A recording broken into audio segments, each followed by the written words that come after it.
Hello everyone, welcome to LowCode FX. This is part 5 of end-to-end development of Canvas app. In this video, we are going to see how you can add a dynamic placeholder like this. Based on different columns, we can make it dynamic. Let's get started.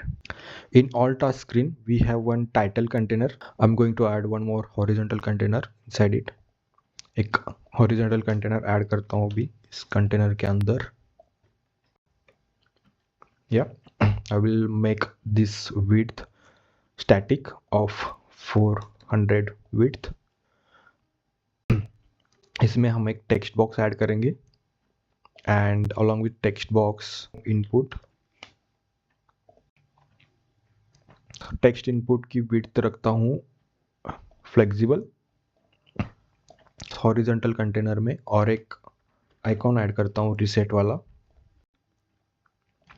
इसके मैं width रखता हूँ 30 और height रखते 25 and इसको padding देते 10 on left hand side.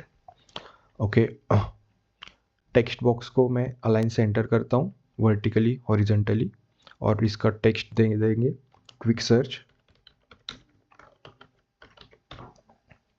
Yes, इसको header का कलर है वही कॉपी करके same as a background colour देने वाला हूँ इस क्विक सर्च टेक्स्ट को. Yeah here we go. Perfect. And text colour would be white. Yes, I'll make it a semi bold. Perfect. And I will add some radius, border radius to top left 10 and bottom left 10. Perfect. Now I will remove the shadow of this container to none. Let me rename this container as a quick search.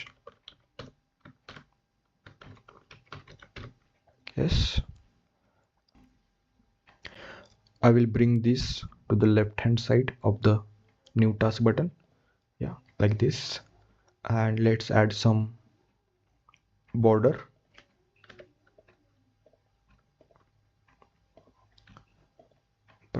And this width I will keep 100. This I will make a bit lighter. Perfect. I'm going to add a quick search for 4 columns, that is task name, project name and resource and status. For 4 columns we have to add a placeholder here. So before that I'm going to add a formula to the gallery first to refine this input text box. So we have a collection in the gallery, so I'm going to filter it out. And this collection first of all start with task name, then it should be this text box value and condition will be or. Okay, let me copy this.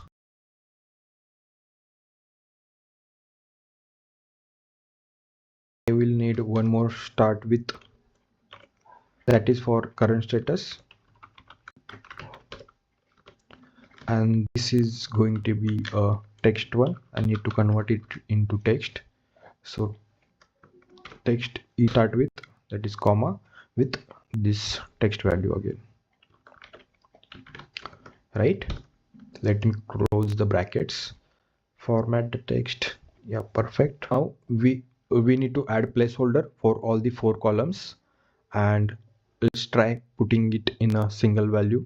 Click on the placeholder and paste the entire placeholder what we need to add. Search by task name, project name, resource and status. So if you see, due to limited length of input text box, we cannot display entire placeholder at one go. For that we need to make it dynamic. Inside this title container I'm going to add one timer. Perfect. Let me set this timer duration to 4 minutes.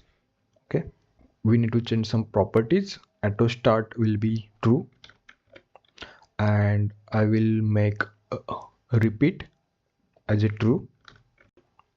Okay, The timer name is timer1. I need to refer this inside the placeholder. So I will make this a part as static. So I will put it here and concat with the formula. So I'm going to add one if statement. So if this timer dot value is greater than equal to 0, and I'm going to add and condition.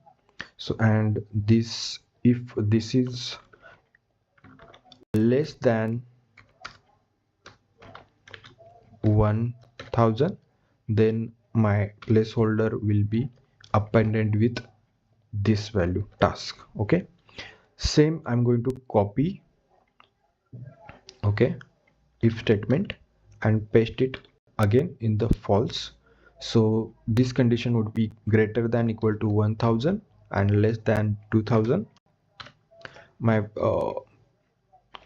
text will be project name. Perfect. I'm going to paste it again, greater than equal to 2000 and less than 3000, and this will be a resource. And my last condition would be greater than equal to 3000 and less than 4000. Then my text will be status. Let me close all the brackets. Yeah, so we are good with the formula, and I'm going to make the timer invisible. Yes, let's check it out. Yeah, so if you see, now my placeholder is dynamic. It's showing 4 columns values. It's in the loop. Now I will make it italic. Yeah, let's test out the functionality. Let me type power. Yes, it's filtering out, but the issue here is when I type something here, I have to click outside of it, and then it's getting filter it out. Let me type 1. See, it's not filtering out. I have to click outside to apply those filters. So in that case, if we want to filter out immediately, we have to make sure this trigger output of this text input should be key press. Test it out. In progress. As soon as I type in, it will filter out that respective column. Let's try with PO. Yeah, it's considering this column. So as soon as I start typing, it will filter it out. Yeah, I have to add the functionality for reset. So I will use the reset function, make it clear here. Yeah, as soon as I hit on the reset option, it will reset that text box, and you can see the placeholder running again. If you want to learn a bidirectional cascading filters, I have uploaded this video. This part I have covered in my previous part, so do check it out. Thanks for watching this video. See you in the next video.